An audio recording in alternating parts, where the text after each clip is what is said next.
Normal human swallowing relies on a dynamic, synchronized wave of muscular contractions. Once food enters the esophagus, a healthy tube systematically propels contents downward. At the very bottom of this transit route sits the lower esophageal sphincter, also known as the cardiac sphincter. For food to actually enter the stomach, this muscular valve must reliably relax and open at the exact moment the esophageal wave reaches it. Pathology occurs when this timing fails. The upper segments of the esophagus continue to generate intense downward pressure, but the distal sphincter completely refuses to open. The contents hit a literal wall. Clinicians define this specific neuromuscular dysfunction as achalasia, or cardiospasm. Achalasia is a severe mechanical paradox. The body is expending significant muscular effort to move food, but that effort is entirely decoupled from actual transit. Structurally, this creates a massive anatomical distortion. The esophagus becomes a deeply dilated tube that tapers abruptly into a closed, unyielding point at the base. To visualize this specific structural anomaly in a patient, physicians rely on a standard radiological investigation known as the barium swallow. Looking at these clinical notes, we see the barium swallow listed under standard investigations, leading directly to a defining radiological signature, the twist bird beak appearance. To fully understand achalasia, we have to reverse engineer this macroscopic bird beak shadow back to its invisible cellular origins. The shape reveals the exact location where the nervous system has lost control of the muscle. The primary bottleneck in achalasia is a functional failure of the sphincter to relax. There is no physical mass or tumor blocking the passageway. The obstruction is entirely operational. This animation isolates the microscopic tissue layers of the lower esophageal wall, focusing squarely on the muscularis propria. Embedded deep within these muscle layers is a complex, localized network of nerves.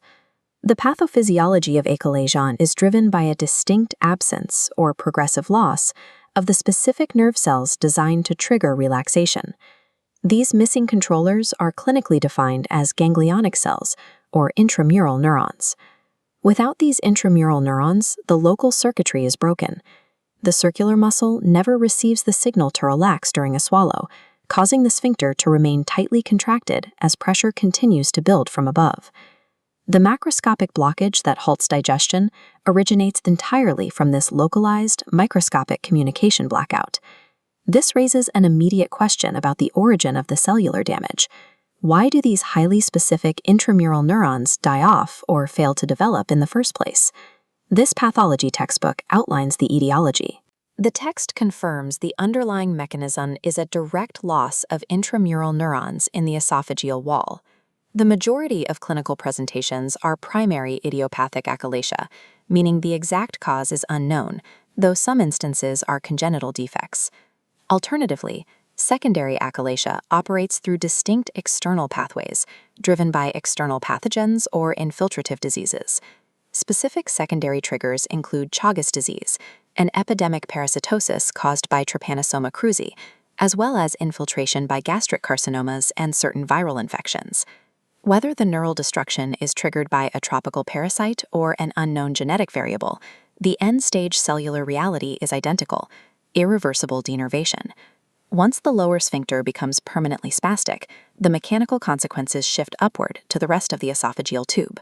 A massive, relentless pressure gradient forms. Every swallowed bolus of food and liquid hits the closed sphincter, trapping the volume inside the chest cavity. Returning to the textbook, we see the predictable morphological outcome: severe dilatation above the short contracted terminal segment. This progressive, massive ballooning of the organ results in a clinical condition aptly named megaesophagus. This animation shows the initial adaptation phase.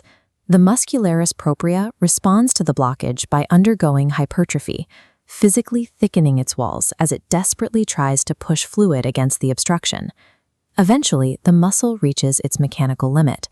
The muscularis propria tires and thins out, permanently deformed by the extreme, prolonged dilatation. The massive distortion of the megaesophagus develops as a mechanical consequence of the microscopic bottleneck at the base. This structural failure dictates the exact symptoms experienced by the patient, which are mapped out clearly in these clinical notes. The primary feature is dysphagia. The difficulty in swallowing is the immediate conscious experience of food hitting that unyielding terminal segment. Patients frequently report a heavy sensation or severe pain in the retrosternal space. This is a direct result of the megaesophagus physically distending and pressing outward against surrounding thoracic structures. Because contents pool in the dilated segment and cannot enter the stomach, the trapped food is eventually regurgitated entirely undigested, leading to rapid systemic weight loss. This chronic pooling creates dangerous long-term mucosal complications. The stagnant material fosters bacterial growth and inflammation, leading to secondary esophagitis, severe ulcerations within the tissue, and potentially hematemesis, or the vomiting of blood. Every clinical symptom, from retrosternal pain to severe ulceration, is a predictable downstream consequence of the sphincter's initial failure to relax. This creates a difficult clinical dilemma. How do you treat a sphincter that has permanently lost its neural wiring? The physiological reality is harsh. Because the loss of intramural neurons is irreversible, the natural synchronized swallowing reflex can never be completely restored. The clinical notes list the available vectors for intervention. Pharmacological attempts, such as using smooth muscle relaxants like sorbitrate, can reduce some pressure, but these are temporary bridges, not lasting cures. The definitive intervention is physical. An endoscopic balloon is inserted directly into the spastic lower sphincter. Using hydrostatic balloon therapy, the device rapidly inflates to overcome the obstruction. The goal is to physically stretch and tear the unyielding circular muscle fibers, forcing the door open. Because the neural software is permanently offline, physicians have no choice but to physically break the muscular hardware to restore flow. The pathophysiology of achalasia is a strict linear cascade. It begins with the death of localized ganglionic cells, creating a functional obstruction that forces the entire esophagus to massively dilate. This entire chain reaction of microscopic failure and macroscopic adaptation is captured perfectly in a single radiologic shadow. The tapered shadow of the bird beak captures both the paralyzed valve and the resulting upstream distortion in a single image. Ultimately, the condition shows how a microscopic absence of cellular signals can eventually trigger a total structural collapse.